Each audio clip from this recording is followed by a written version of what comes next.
Good morning dear students, ব্যবসায় শিক্ষা শাখার সকল ছাত্রদের স্বাগত জানাই আমার অনলাইন সেশনে। আমি আপনাদের সায়েন্স স্যার যথারীতি আজকে নতুন একটি অনলাইন ক্লাসে আপনাদের সাথে যুক্ত হলাম। আজকে আমরা ফিন্যান্স প্রথম পত্রের পঞ্চম অধ্যায়ে নতুন একটি সেশন নিয়ে আপনাদের সাথে আলোচনা করব। আমরা বিগত সেশনগুলোতে মধ্যমেয়াদী অর্থায়নের কিছু অংশ নিয়ে গত ক্লাস পর্যন্ত আলোচনা করেছিলাম, যেখানে আমরা মজুত পণ্যের মিতব্যয় ফরমায়েশ অংশটা কিভাবে বের করতে হয়, মিতব্যয় ফরমায়েশের যে গাণিতিক পদ্ধতি, তালিকা পদ্ধতি, লৈখিক পদ্ধতি, সেগুলো নিয়ে দেখেছি। তো আজকে কিছুটা ছোট একটা অংশ বাকি রয়েছে মজুত পণ্য অংশেরই, তো সেটা নিয়ে আজকে আলোচনা করব। সেটা হচ্ছে সর্বোচ্চ মজুত আমরা কিভাবে বের করতে পারি। দেন আমরা আলোচনা করব সর্বনিম্ন মজুত, অর্থাৎ সর্বোচ্চ আমার কাছে কতটুকুন থাকতে হবে, সর্বনিম্ন কতটুকুন থাকতে হবে, এই জিনিসগুলো আমরা কিভাবে বের করতে পারি সেটা দেখাবো। এবং তারপর আমরা দেখবো হচ্ছে একটা থিওরিটিক্যাল কোশ্চেন, যে মজুত ব্যবস্থাপনা কেন গুরুত্বপূর্ণ বা এটার উদ্দেশ্যটা কি। দেন আমরা কিছু হোমওয়ার্ক দেখবো। তো প্রথমে আসি সর্বোচ্চ মজুত। সর্বোচ্চ মজুত বলতে আমরা এমন একটা স্তরকে বোঝাই যে স্তরের থেকে বা এর থেকে আমরা বেশি প্রোডাক্ট আমার কাছে রাখবো না বা মজুত করা সম্ভব না, আমার জন্য রাখা উচিত না। ঠিক আছে? তো যে সকল বিষয়ের উপরে আমাদের এই মজুতটা নির্ভর করে সেটা হচ্ছে আমার কত মূলধন আছে, আমার মিতব্যয়ী ফরমায়েশের পরিমাণ, যেটা আমরা গত ক্লাসগুলোতে দেখেছি, ইওকিউ কত, তো পণ্য পাওয়ার জন্য প্রয়োজনীয় সময়, অর্থাৎ আমার অর্ডার করার পর কত দিনের মধ্যে আমার কাছে পণ্য আসে, গুদামের আমার জায়গা কেমন, আমার প্রোডাক্টটা নষ্ট হয়ে যাওয়ার সম্ভাবনা কেমন, আমার প্রোডাক্টের ব্যবহার কেমন, মানে কত হারে আমার মালটা ব্যবহৃত হয়, বাজারের অবস্থা, সরকারের বিভিন্ন বিধিনিষেধ, নিরাপদ মজুদের প্রয়োজনীয়তা, কর্মচারী অন্যান্য সুযোগ সুবিধা ইত্যাদি। অর্থাৎ এই কয়েকটা বিষয় আমাকে মাথায় নিয়ে রেখে আমাকে সর্বোচ্চ মজুতটা বা সর্বোচ্চ মজুদের স্তরটা নির্ধারণ করতে হয়, যে আমার কাছে এতগুলা প্রোডাক্ট আমি আমার গোডাউনে সর্বোচ্চ রাখবো, এর থেকে বেশি রাখবো না। তো এই কয়টা জিনিস মাথায় নিয়ে আমি সেটা দেখবো।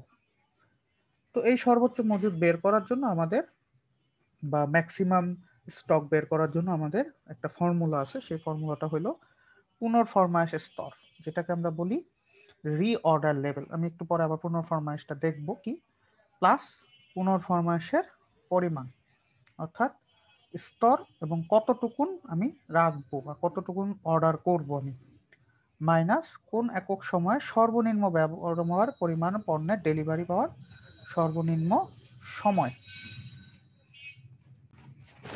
অর্থাৎ আমার কোন একক সময়ে সর্বনিম্ন ব্যবহারের পরিমাণ, আমি একক সময়ে কতটুকুন সর্বনিম্ন ব্যবহার হবে, এবং পণ্য পাওয়ার সর্বনিম্ন সময়। তো এই হচ্ছে আমাদের একটা ফর্মুলা। তো আমি ফর্মুলার অঙ্ক দেখার আগে আমি একটু পুনর্ফরমায়েশ স্তরটা নিয়ে একটু দেখি, পুনর্ফরমায়েশ স্তরটাতে কি বলা হয়। তো পুনর্ফরমায়েশ স্তর, এখানে আসলে তিনটা জিনিস আমাদেরকে মাথায় রাখতে হবে।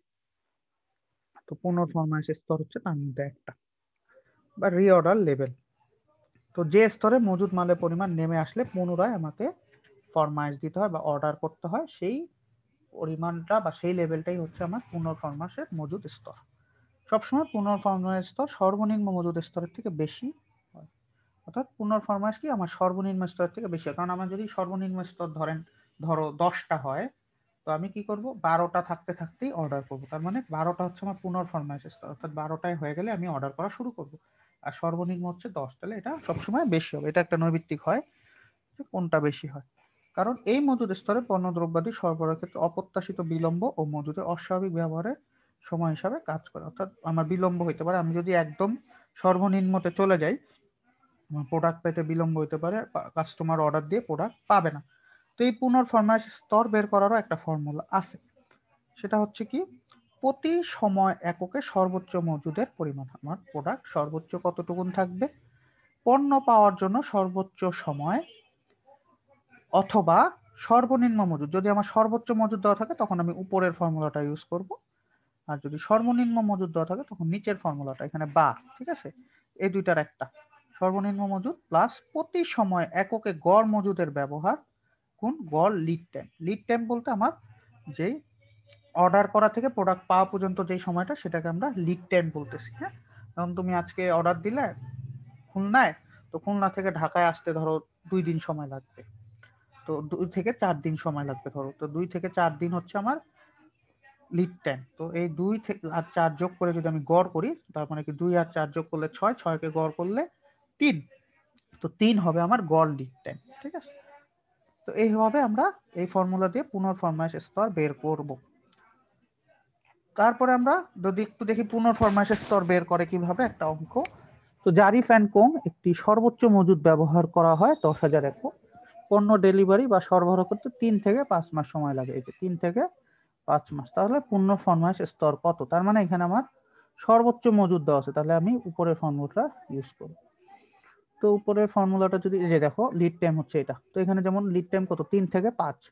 তো যদি সেকেন্ড ফর্মুলাটা ইউজ করতাম তাহলে গড় লিড টাইম, তখন আমি কি করতাম, 5 আর 3 যোগ করে 2 দিয়ে ভাগ করতাম, কারণ গড় করতে হইতো।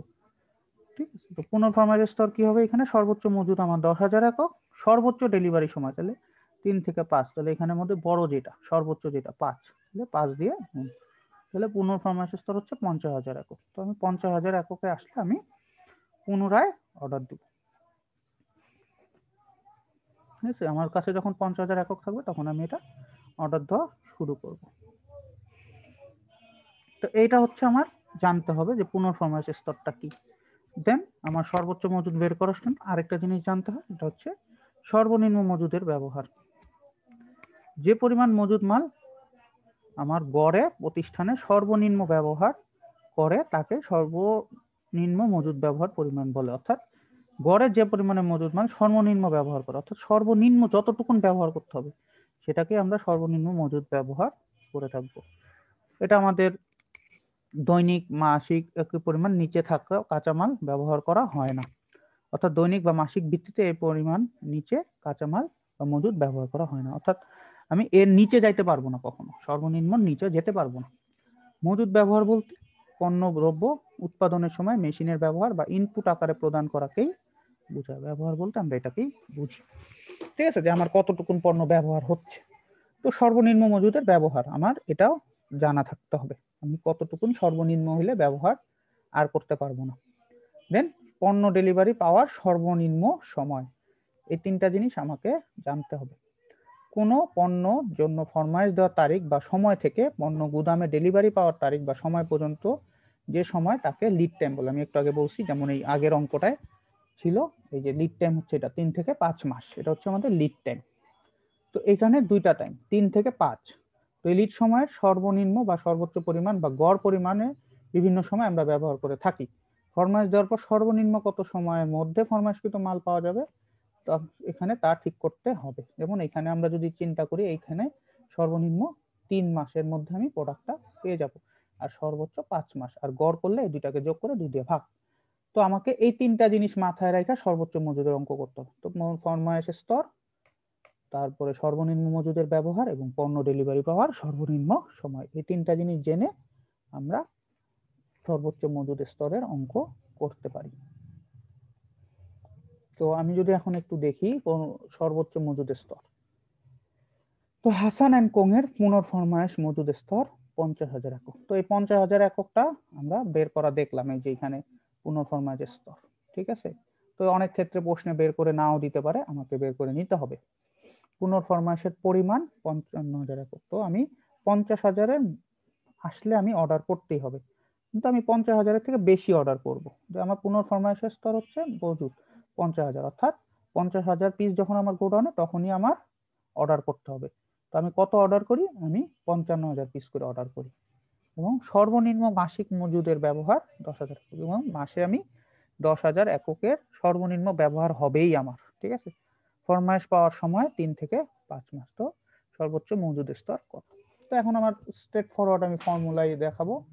পুনর্ফরমাইশ স্তর, পুনর্ফরমাইশের পরিমাণ মাইনাস সর্বনিম্ন ব্যবহার গুণ সর্বনিম্ন লিড টাইম।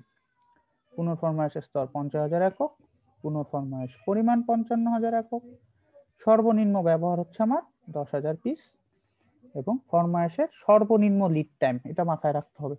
আগের এখানে কিন্তু আমাদের লিড টাইমটা কি ছিল, সর্বোচ্চ। ঠিক আছে, পুনর্ফরমাইশ স্তর যখন বের করছি তখন সর্বোচ্চ লিড টাইমটা বা সর্বোচ্চ ডেলিভারি সময় নিছি, আর যখন আমি সর্বোচ্চ মজুদ স্তর বের করব তখন আমি সর্বনিম্ন সময়টা নিব বা সর্বনিম্ন লিড টাইমটা ব্যবহার করব। ঠিক আছে, তো এইভাবে যদি আমি করি তাহলে আমার সর্বোচ্চ মজুদ স্তর কত, আমি সর্বোচ্চ ৭৫,০০০ পণ্য আমার স্টকে রাখতে পারি। ঠিক আছে, এর বেশি আমি রাখবো না। তো এইভাবে আমরা মজুদ স্তর সর্বোচ্চটা বের করব। দেন চলে আসলো সর্বনিম্ন মজুদ। তো ঠিক তার অপোজিট, সর্বোচ্চর অপোজিট, যে পরিমাণের মজুদকে বোঝায় যার কম মজুদ থাকলে উৎপাদন কার্যক্রম ব্যাহত হবে। এটি নির্ধারণের জন্য আমরা দুইটা বিষয় থাকে, একটা হচ্ছে লিড টাইম বা ফরমাইশ অনুসারে মাল পাওয়ার সময়, আরেকটি হলো মাল ব্যবহারের হার, অর্থাৎ আমার কত দিনের মধ্যে আমি ডেলিভারি পাবো এবং আমার প্রোডাক্ট কতটা ব্যবহৃত হয় বা কি হারে ব্যবহৃত হচ্ছে। তো এখানেও আমার পুনর্ফরমাইশের স্তর ওই একইভাবে আমি বের করে নিতে পারি, বা যদি প্রশ্নে ডাইরেক্ট না দেওয়া থাকে, এবং মাল ব্যবহারের গড় হার পদ্ধতি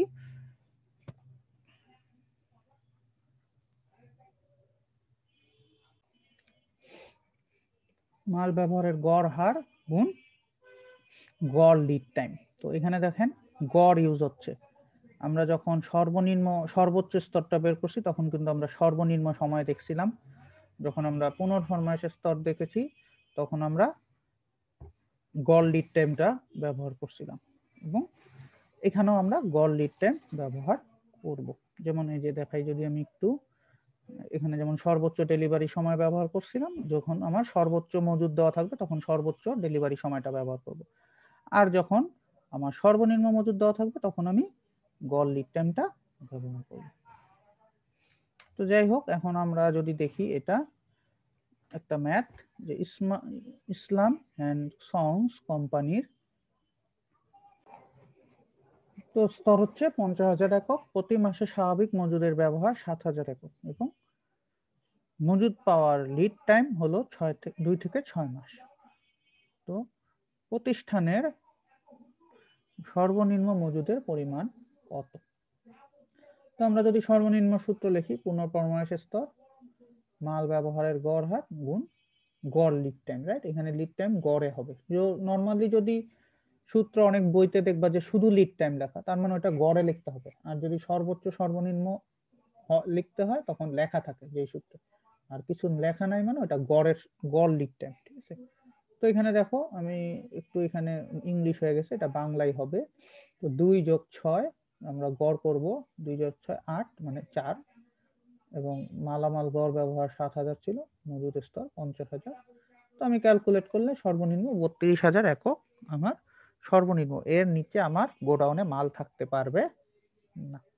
তো এইভাবে আমরা সর্বনিম্ন মজুদ স্তর এবং সর্বোচ্চ মজুদ স্তর বের করি, এবং এখানে একটা এক্সট্রা আমরা নতুন সূত্র দেখছি, সেটা হচ্ছে পুনর্ফরমাইশ স্তর। তো এখান থেকে 3টা সূত্র লাগবে, সর্বোচ্চ স্তরের 2টা ফর্মুলা, দেন পুনর্ফরমাইশ স্তর বের করার ফর্মুলা, দেন সর্বনিম্ন স্তর বা মজুদ স্তর বের করার ফর্মুলা। তো এখন আমরা দেখব মজুদ পণ্য ব্যবস্থাপনার উদ্দেশ্য, আমরা কেন এটা রাখি। চাহিদা অনুযায়ী উৎপাদন। তো মজুদ পণ্য যদি আমার কাছে থাকে, তো আমি এখানে ডিটেইল লেখা আছে, আমি একটু জাস্ট পয়েন্টগুলো বলে যাই, যে আমার কতটুকুন চাহিদা বাজারে, তো আমার ওই অনুযায়ী আমি পণ্যদ্রব্য মজুদ করব, বা আমার ওই অনুযায়ী কাঁচামাল মজুদ করব। কারণ বেশি চাহিদা নাই, আমি অনেক মজুদ করে রাখলাম, তাহলে হবে না।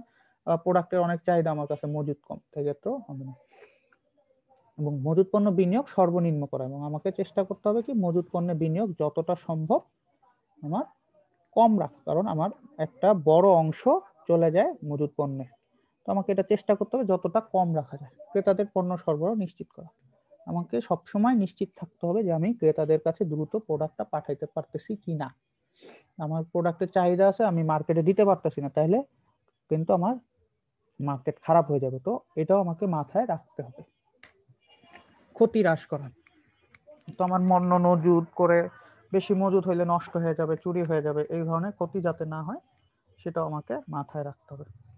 মোট খরচ কমায় আনা, আমরা এর আগেও দেখছিলাম, আমরা পুনর্ফরমাইশ স্তর বের করছি, আমরা কাম্য স্তর বের করা শিখছি, মিতব্যয় ফরমাইশ চার্ট করছি।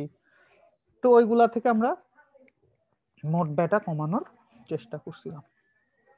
দেন আমার মজুদ সংগ্রহ, সংরক্ষণ, ব্যবহার, আমার কিছু প্রোডাক্ট সংগ্রহ করতে হবে, কিছু সংরক্ষণ করতে হবে, কিছু ব্যবহার করতে হবে। তো এই তিনটেই যাতে আমার কোনো জায়গায় ব্যাহত না হয়, এটা আমাদের মাথায় রাখতে হবে। এটা এর আগেও হয়তো আমি কোনো একটা লেকচারের মধ্যে দিছিলাম উদ্দেশ্যগুলা। তো আবার জাস্ট যেহেতু চ্যাপ্টারটা মানে এই অংশটা শেষ করতেছি মজুদ পণ্যের, তো কেন আমি এই মজুদের অংশগুলো নিয়ে কথা কি করলাম সেটাই বললাম। তো আবার একটু আমি রিক্যাপ করে দেই যে মধ্যমেয়াদী অর্থায়নের মধ্যে আমাদের মজুদ অংশটা একটা ছিল, আমরা চলতি সম্পদ ব্যবস্থাপনার পার্টে পাইছিলাম মজুদ ব্যবস্থাপনা। তো মজুদ ব্যবস্থাপনা অংশ থেকে আমরা বেশ কিছু অঙ্ক দেখছি, মিতব্যয় ফরমায়েশের পরিমাণ নির্ণয়ের গাণিতিক পদ্ধতি, তালিকা পদ্ধতি ও লৈখিক পদ্ধতি। এবং আজকে আমরা দেখলাম সর্বোচ্চ মজুদ স্তর নির্ণয়, সর্বনিম্ন মজুদ স্তর নির্ণয় এবং পুনর্ফরমায়েশ স্তর নির্ণয়। তাহলে আমাদের আজকে পর্যন্ত লেকচারে মজুদ পণ্যের অংশটুকু শেষ হয়ে গেল, যে মজুদ পণ্য কিভাবে আমরা হিসাব নিকাশ করবো, আমার গোডাউনে কিরকম প্রোডাক্ট থাকতে হবে না থাকতে হবে। তো এর পরের দিন আমরা চলে যাব নগদ ব্যবস্থাপনা। ঠিক আছে, আমরা চারটা দেখেছিলাম, নগদ ব্যবস্থাপনা, মজুদ পণ্য, প্রাপ্য বিল, চলতি মূলধন। তো আমরা মজুদ পণ্যের অংশ শেষ করলাম। আমরা এর পরের ক্লাসে নগদ অংশটা নিয়ে কথা বলবো। তারপরে আমরা আরো কিছু অংশ আছে সেগুলো নিয়ে আলোচনায় যাব। তো আজকের লেকচার শেষে তোমাদের জন্য দুইটা এক্সাম্পল, যে অঙ্ক দুইটা আমরা দেখাইছি ঠিক সেটাই, একটা থেকে তোমরা সর্বোচ্চ মজুদ বের করবা আর একটা সর্বনিম্ন। পুনর্ফরমায়েশ স্তর এত, পুনর্ফরমায়েশ পরিমাণ এত, সর্বনিম্ন মাসিক মজুদ এত, তাহলে সর্বোচ্চ মজুদের স্তর কত। তো এখানে আমাদের নর্মালি সর্বনিম্নটাই দেওয়া আছে, তাহলে আমরা এই ফর্মুলাটা ইউজ করতে পারি, সর্বনিম্নটা যেহেতু দেওয়া আছে। ঠিক আছে, যেহেতু এই যে এটা সর্বোচ্চ আর লাস্টেরটা হচ্ছে সর্বনিম্ন বের করা। তো আজকের লেকচারে যে তিনটা অঙ্ক দেখছি সেখান থেকে দুইটা অঙ্ক, হুবাহু দুইটা অঙ্কই আমাদেরকে প্র্যাকটিসের জন্য দেওয়া হলো। তো সবাই ভালো থাকবে, সুন্দর থাকবেন এবং নিরাপদে থাকবেন, এবং আশা করি ক্লাসগুলো সুন্দরভাবে আবার ফলো করা শুরু করবেন। ধন্যবাদ সবাইকে।